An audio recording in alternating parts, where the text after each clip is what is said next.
In this video, I'm going to walk you through a complete digital marketing campaign and strategy from start to finish. Whether you're a brand new beginner to this wild and wonderful world of digital marketing, or you're a seasoned digital veteran with years of experience, I'm going to show you a step-by-step system that will help you grow your business, make more sales, and create better and more effective marketing than you ever thought possible. Follow the steps that I'm about to share with you, and you'll become irresistible to your clients and customers. But get this wrong or ignore it altogether, and the best you can hope for is average results, which statistically speaking, aren't that good. And I want better for you. So let me show you how it's done, starting by first going over the single biggest mistake and the number one reason that causes most marketing to fail. And that mistake is focusing on the wrong things. The wrong things are things like trying to build an audience or get more likes, comments, and shares, and basically anything else that really, at the end of the day, isn't much more than an online popularity contest. We in the marketing world call things such as likes and comments and shares and followers vanity metrics because they make you look and feel good at least for a second. But you can't grow a business on popularity and vanity metrics alone. I experienced this firsthand back when I was first starting my business, and I was following the conventional wisdom at the time, which told me that I needed to build an audience and connect with them and nurture them and provide them untold levels of value, but never ever offer them something that they could actually buy because that would compromise the relationship and make me look like just another sleazy salesman who is out there trying to make a quick buck. And as an overly polite, people-pleasing young kid from Canada, that thought terrified me. So I made sure not to tell anyone that I had anything to sell. That'll show them. No sellout. And I didn't sell out. In fact, I sold nothing at all, which unsurprisingly is basically the complete opposite of what you want to do in order to succeed in business. Fortunately, I did learn that hard lesson pretty quickly, which is that if you have something of value to offer to someone that helps them solve a problem they have, then you owe it to them to share your solution and to give them the opportunity to buy it. Anyway, let's dive into the specifics now, starting by first breaking down the marketing funnel. A marketing funnel, also known as a sales funnel or a customer journey, is really just a visual representation of the steps that someone needs to go through in order to buy from you. It starts at the top by getting someone's attention and getting them to click over to your website or social media page. In marketing, we call this traffic. Next, we need to do something with the traffic, namely love on them a little bit, wine and dine them, show them they're in the right place, and simultaneously help to weed out the people that you don't want to work with. We call this stage engagement. And then, once they're sufficiently bought into you, your business, and what you have to offer, you need to present them with an opportunity to take the next step and to buy. We call this conversion. Of course, the key to making all of this work is to first start by building out a simple but incredibly important marketing strategy and plan that makes sure you're doing the right things in the right place for the right people. So let's do that now. A good digital marketing strategy is all about alignment and congruence and accountability. It's about making sure that you have a reason for why you're doing what you're doing. The surest sign that a marketer has absolutely no clue what they're doing is when they present you with a plan to build an audience, get more likes, or try to increase social engagement without any clear idea of how that's going to translate into business growth, and more sales and revenue for the business. You might say it's a bit of a pet peeve of mine. So, to avoid the disaster, you need to be able to answer the following questions first. What are you selling? What's the main offer, the primary thing you want to make sales for? Marketing should deliver results, and those results should ideally come in the form of sales, customers, and revenue.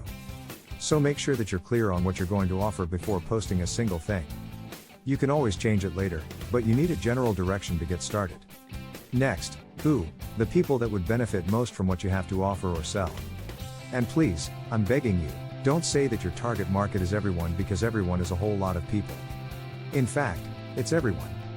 So be specific and pick a specific kind of person with a specific problem that you're specifically able to help them with. Then, move on to the why. You need to be able to answer why are they going to buy, take action, or take you up on what you're offering to them. What's the biggest problem that this person has that your offer is going to be able to solve for them? This is going to be what makes up the core of your promise and ultimately will be the reason that someone buys or not. Finally, where? Now that you know who your target market is, you can find where they're present and active online, and do it quickly and easily.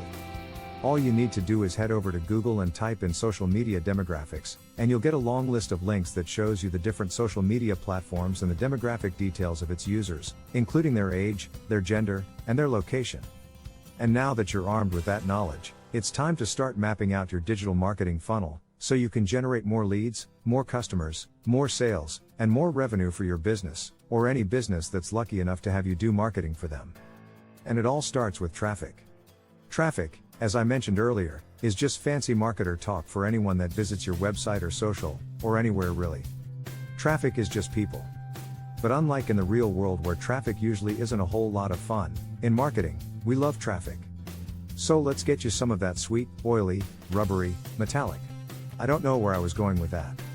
Anyway, let's get you some traffic. Now, remember just a minute ago when I said all you need to do is head over to Google and type in social media demographics, and you'll get a long list of links that shows you the different social media platforms and the demographic details of its users, including their age, their gender, and their location? Well, that's why the first step here is to identify where the best place to start generating traffic for your business is. Now, if you're totally stuck, and you have absolutely no idea where to start, you'll be happy to hear that you really can't go wrong by choosing any one of the major platforms, being Facebook, or Instagram, or YouTube, or TikTok, or LinkedIn, and maybe Twitter if you know for a fact your people are there, or Pinterest if you have a mainly female demographic. Next, if you haven't already, make sure that you're signed up for a business account on your chosen platform. This just gives you more functionality and more tools that you're going to use later. And then, it's time to make your first post. Now, I've got a ton of videos here on the channel on social media marketing and content marketing, so I won't dive into too many of the details or specifics here. But the best advice that I can offer you here is that when you first start creating content marketing and social media content, you really want to try to be empathetic and put yourself in your customer's shoes, metaphorically speaking, of course. As long as you keep your content focused on them and their pains, problems, fears, frustrations, wants, goals, dreams, and desires, you really won't go too wrong. Now, you can create these posts natively on the social media platforms, or you can schedule them to make things easier down the line. I'll link up my favorite social media scheduler in the descriptions below, as well as links to a couple of additional trainings on content marketing and digital marketing. Ideally though, and probably sooner than later, you're going to want to guide your potential customers off social media and somewhere you can carry on the conversation, which leads us to the next part of the funnel, engagement. Getting traffic is the first step, but you need to send the traffic somewhere so you can follow up with them later, and this is where engagement comes in. In digital marketing, the most common and still easily the most effective way to do this is with email. Yes, you can engage people on social media. Yes, you can try alternate engagement tactics like SMS or text message marketing, as well as say direct mail. And yes, if you're selling something that's not that expensive, say a pack of gum for 99 cents, then you may not even need that much engagement at all, just a simple social media post that says, "Hey, wanna buy some gum? It's Adam's Marketing Gum, and it tastes like money." It's Adam's Marketing Gum, and it tastes like money, which is disgusting. Don't put money in your mouth. For everyone else though, getting someone to join your email list is about the most valuable marketing activity that you can do. And the way to get them to join your email list is by offering them something of value in exchange for their email address. This is called a lead magnet, also sometimes called a freebie or an opt-in bribe or a content upgrade or a ton of other names. My lead magnet right now is my one-page marketing cheat sheet, which walks you through my 5-step marketing master plan method. If you want to check it out just for reference, I'll make sure to put the link in the descriptions below, or you can also visit adamerhart.com. By visiting the link though, you'll also get to see the landing page that I'm using to deliver it. A landing page is basically like a one-page website without any other links or pages or navigation or anything to distract someone from doing the one thing that you want them to do.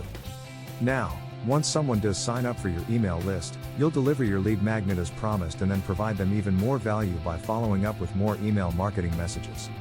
All of this leading ultimately to the final and most important step of all, conversion.